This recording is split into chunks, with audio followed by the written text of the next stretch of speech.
PDA इस बार कारगर होगा? क्योंकि हम देख रहे हैं अखिलेश यादव दलित हितैषी बन रहे हैं। अभी रामजीलाल सुमन ने जिस तरह की टिप्पणी राज्यसभा में की, उसमें उनके समर्थन में उतर आए कि हम तो दलितों के साथ खड़े हैं। आगरा गए, वहां राणा सांगा पर कुछ नहीं कहा, लेकिन दलित हितैषी जरूर बन गए। तो क्या ये पीडीए आपको लग रहा है लोकसभा की तरह इस बार विधानसभा में भी चलेगा?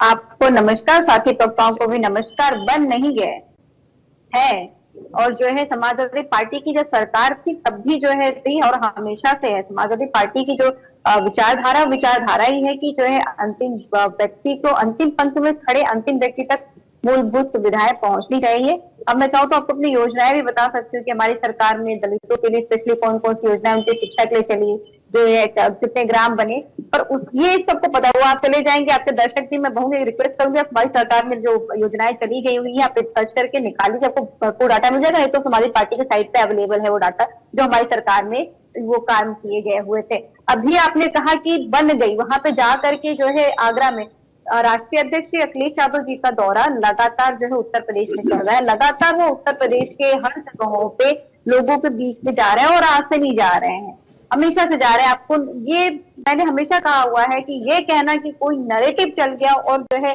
सीटें मिल गई, ऐसा नहीं होता है। आप मेहनत करते हो जब जमीन पे रह करके, ये जग जाहिर है, ये जग जाहिर है। आप इसको नकार लें, नैरेटिव अगर सेट किया जाता है तो उसकी तस्वीर दिखती है। जो लोकसभा चुनाव में अब आप इसे नैरेटिव कहें, आप बड़े कॉन्फिडेंस में कह रही हैं कि वो हितैषी बनते नहीं हैं, लेकिन आप भूलिए मत कि समाजवादी पार्टी पर सबसे पहले MY का ठप्पा लगा करता था। अब वो पीडीए का नारा लेकर आगे चल रही है। कोई भी आकर के ठप्पा कुछ भी लगा देगा तो थोड़े हो जाएगा। अरे ये आप ये बताइए कि जब हम ऐसा ये कहना कि आप उठा करके देख लीजिए, तो उनकी जनसंख्या उठा करके देख लीजिए, बहुत पूरा नहीं चले जाइए, होती है ना जनसंख्या। अब जनसंख्या उठा करके देख लीजिए, आंकड़े उठा करके देख लीजिए, क्या सिर्फ उससे सरकार बन जाती है? क्या है आंकड़े बताइए। तो आप उठा करके, मतलब ये कुछ लोग ऐसे, आप जैसे लोग उठा करके नहीं ठप्पा MY का ठप्पा लगा देते हैं। आपको लगता है कि हमारी सरकार बन जाती जो है 2012 में पूर्ण बहुमत में मिल जाता? जब तक आप सर्व समाज की बात नहीं करेंगे तब तक देखो समाजवादी पार्टी पिछड़े जो दबे रहे, जिनको अवसर नहीं मिला, उनकी बात कर रहे हैं, उनके हक की लड़ाई लड़ रही है। और जब जहां तक बात रही आगरा जाने की, तो क्यों नहीं जाएंगे? हर जगह पे जा रहे हैं। और आपने कहा कि राणा संगा की बात नहीं की, लेकिन सुमन जी की बात की करेंगे। हम तो कहते हैं आप भी कोई अभिव्यक्ति का अपना इस्तेमाल करिए, और आप पे अत्याचार हो तो हम आपकी बात भी करेंगे। कोई खड़ा हो या ना खड़ा हो, समाजवादी पार्टी खड़ी रहेगी। भले ये कह दिया जाए कि जो है ये समाजवादी पार्टी के गुंडे हैं, ये समाजवादी पार्टी के कार्यकर्ता हैं, आकर के प्रोटेस्ट कर रहे हैं, ये छात्र नहीं है, पर हम खड़े रहेंगे, और हम आगे भी खड़े हैं, और आगे भी खड़े रहेंगे, अभी भी खड़े हैं, और जनता के बीच में है। कोई नैरेटिव लेके नहीं, हम पीडीए का नारा जो दे रहे हैं वो जेन्युइनली हम उस पर काम कर रहे हैं। आप देखिए उत्तर प्रदेश के क्या हालात हो रखे हैं। हापुड़ में 41 मकानों को, दलित मकानों को खाली करने के लिए कह दिया गया हुआ है। वो भी पीएम आवास से जो बने हुए मकान हैं, और जिनके कुछ के तो ऐसे 1986 के पट्टे हो रखे हुए हैं, उनको जो नगर पालिका ने कह दिया। देखिए ये हम नहीं कहते हैं। मायावती क्या कह रही है? मायावती कह रही है आज आप रामजीलाल सुमन को कह रहे हैं कि दलित का बेटा है इसीलिए उनके साथ मारपीट हो रही है, उनके घर के बाहर पथराव हो रहा है। तो मायावती कुछ याद दिलाती है कि कुछ एक कांड इससे पहले भी हुआ, वो भूल गई समाजवादी पार्टी। बिल्कुल मायावती दलित नहीं थी क्या? समाजवादी पार्टी जो है राष्ट्रीय अध्यक्ष अखिलेश यादव जी ने जब गठबंधन में थे तब भी बिल्कुल तय था कि हम उनका सम्मान करेंगे, हम आज भी उनका सम्मान कर रहे हैं। पर मायावती जी से एक प्रश्न था कि ये जो बार बार इनको चुनाव के समय याद आता है ना, गेस्ट हाउस कांड जो उनको याद आता है, तो उस पे 28 साल हो गए, मुखर होकर के उन्होंने केस क्यों नहीं लड़ा?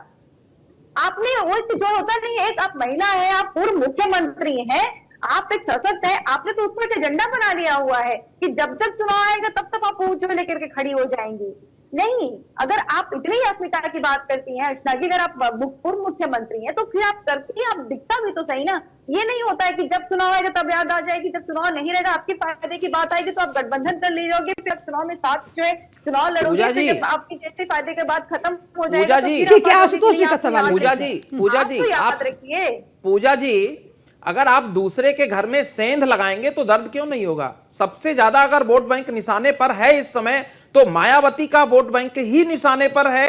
चाहे वो कांग्रेस हो कोई किसी और का चाहे वोट बैंक नहीं, होता सुनिए है। सुनिए तो एक कोई मिनट, मेरा वो सवाल ले कोई लीजिए। खाता खुला रखा है क्या उन्होंने, जिसमें जो है उन्होंने जमा कर रखा हुआ है? अरे भाई, अगर जमा आप करने काम की नहीं बात ही नहीं है। करोगे, आप पिछले हाइबर 4 आप नेशनल चुनाव, एक्टिवेशन आप में रहोगे, पिछला तो कोई भी फिर जो है चुनाव, जनता आपको क्यों वोट करेगी? पिछला आप- कोई भी आप चुनाव उठा करके देख लीजिए। हाइबर नेशन में, यूपी एक्टिवेशन में जब यूपी आपको में चुनाव दलित लड़ने वोट की बैंक बारी जो है, आएगी तो आप ढंग से चुनाव भी नहीं लड़ेंगे, आप सत्ता पक्ष से डर जाएंगे। अरे भाई आप सुन लीजिए प्रत्याशी एक बदलने मिनट, लग जाएंगे, तो फिर एक आपके साथ में क्यों जाएगी जनता? पूजा जी एक कोई मिनट देखिए सुन किसी लीजिए। का वोट बैंक नहीं है, मेरा आप काम करेंगे मेरा तो आप सवाल ले चुनाव लड़ेंगे। लीजिए, आप बोलिए, मेरा सवाल ले लीजिए। मेरा कहना है कि यूपी में दलित वोट जो है वो 21% के आसपास माना जाता है। और पिछले आप चुनाव उठा लीजिए, विधानसभा के चुनाव, चाहे वो आप 2007 का, 2012 का, 2017 का और 2022 का, दलित वोट बैंक जो है 23%, 21%, 19% और फिर 19%, जो वोट बैंक है विधानसभा चुनाव में, वो वोट बैंक पूरा का पूरा मायावती के साथ जाता ही है। लोकसभा चुनाव में बदलता है आंकड़ा, लेकिन विधानसभा का चुनाव जब होता है तो 21 में से 19 और 20% जाता है बहुजन समाजवादी पार्टी के पास में। अब इस बार क्या हुआ है, बसपा को दर्द तो यही है, आपने अंबेडकर जयंती मनाई, कांग्रेस ने भी अंबेडकर जयंती मनाई और उसके साथ ही भाजपा ने भी अंबेडकर जयंती मनाई। वोट बैंक कहां जाएगा, निशाना कहां है, दलित वोट बैंक पर है, लड़ाई कहां है, दलित वोट बैंक की है। तो मायावती को दर्द तो लगेगा ही ना, लगेगा। तो आप ये बताएं, हमने उनको रोका था क्या जब समाजवादी पार्टी ने जो है दलित सम्मान की जो बात की, और लगातार हमने जो है बाबा साहब भीमराव अम्बेडकर की जयंती जो है मनाने की जो प्लानिंग की, पूरे 1 हफ्ते का हमारा जो दौर चला, वो उसके बाद में जो है भाजपा ने कहा कि भाई हमारा 14 तारीख को जब एंड हो रहा था उनके जो है जन्मदिन के अवसर पे, उस तारीख से भाजपा चालू की। क्यों आप लोग बैठे रहे? यहाँ से ही एक सवाल और निकल आता है, करेगा उसके बाद आएंगे। आपकी बातों से ही, कर रहे हैं पूजा जी आपकी बातों से ही एक सवाल और निकल आया। वो सवाल ये है कि जो 2019 का चुनाव था लोकसभा का, उस लोकसभा चुनाव में शून्य से आपने बसपा को 10 सीटों पर ला करके खड़ा कर दिया, आपकी 5 ही रह गई, बसपा को 10 सीटें मिल गई।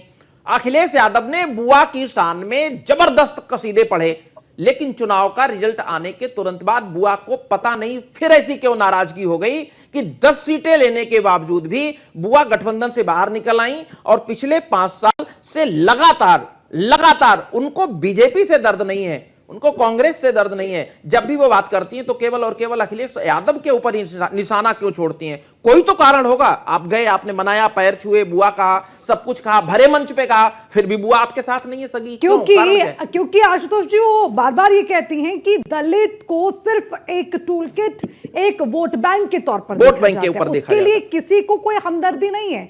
इसीलिए आपने नहीं रोका, समाजवादी पार्टी ने रोका ना हो, लेकिन बसपा कहती है कि ये जो दलित हितैषी बन रहे हैं इनसे आप बचिए, इनसे सावधान रखिए, हमदर्दी कुछ नहीं है, सिर्फ वोट बैंक समेटना ही एक निशाना है।